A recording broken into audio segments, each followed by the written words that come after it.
But perhaps the most common is that we will identify a country that has resources our corporations covet, like oil, and then arrange a huge loan to that country from the World Bank or one of its sister organizations. But the money never actually goes to the country. Instead, it goes to our big corporations to build infrastructure projects in that country, power plants, industrial parks, ports, things that benefit a few rich people in that country, in addition to our corporations, but really don't help the majority of the people at all. However, those people, the whole country is left holding a huge debt, and such a big debt they can't repay it, and that's part of the plan, that they can't repay it. And so at some point, we economic hitmen go back to them and say, listen, you owe us a lot of money, can't pay your debt, so sell your oil real cheap to our oil companies. Allow us to build a military base in your country, or send troops in support of ours to someplace in the world like Iraq, or vote with us on the next UN vote.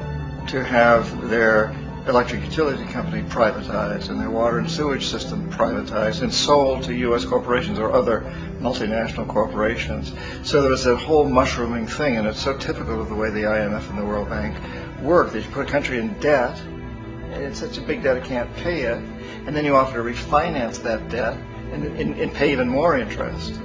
And you demand this quid pro quo, which you call a conditionality or good governance, which means basically that they've got to sell off their resources, including many of their social services, their utility companies, their school systems sometimes, their penal systems, their insurance systems, to foreign corporations. So it's a double, triple, quadruple whammy. Ecuador for many, many years had been ruled by pro-U.S. dictators, often relatively brutal. Then it was decided that they were going to have a truly democratic election. Jaime Roldos ran for office, and his main goal, he said, as president, would be to make sure that Ecuador's resources were used to help the people. And he won, overwhelming, by more votes than anybody had ever won anything in Ecuador.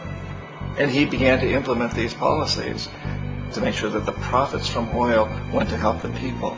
Well, we didn't like that in the United States. I was sent down as one of several economic hitmen to change Roldos, to corrupt him, to bring him around, to let him know, okay, you can get very rich, you and your family, if you play our game, but if you continue to try to keep these policies you've promised, you're going to go. He wouldn't listen. He was assassinated.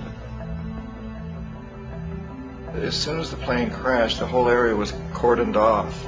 The only people allowed in were U.S. military from a nearby base and some of the Ecuadorian military. When an investigation was launched, two of the key witnesses died in car accidents before they had a chance to testify. A lot of very, very strange things that went on around the assassination of Jaime Roldos.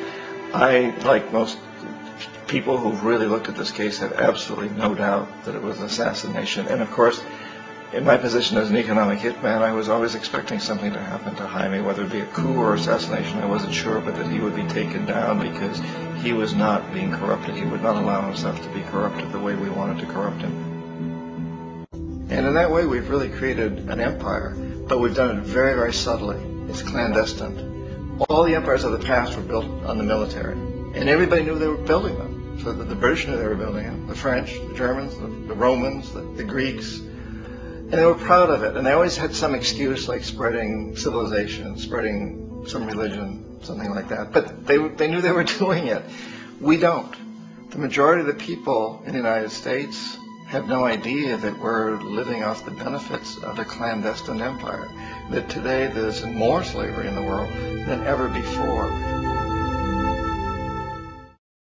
And in a way, our government is invisible a lot of the time, and its policies are carried out by our corporations on one level or another. And then again, the policies of the government are basically forged by the corporatocracy and then presented to the government. They become government policies. So it's an incredibly cozy relationship. This isn't a conspiracy theory type of thing. These people don't have to get together and plot to do things. They all basically work under one primary assumption, and that is that they must maximize profits regardless of the social and environmental costs.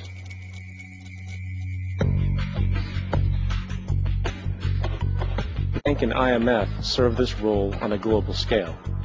The basic scam is simple. Put a country in debt either by its own indiscretion or through corrupting the leader of that country.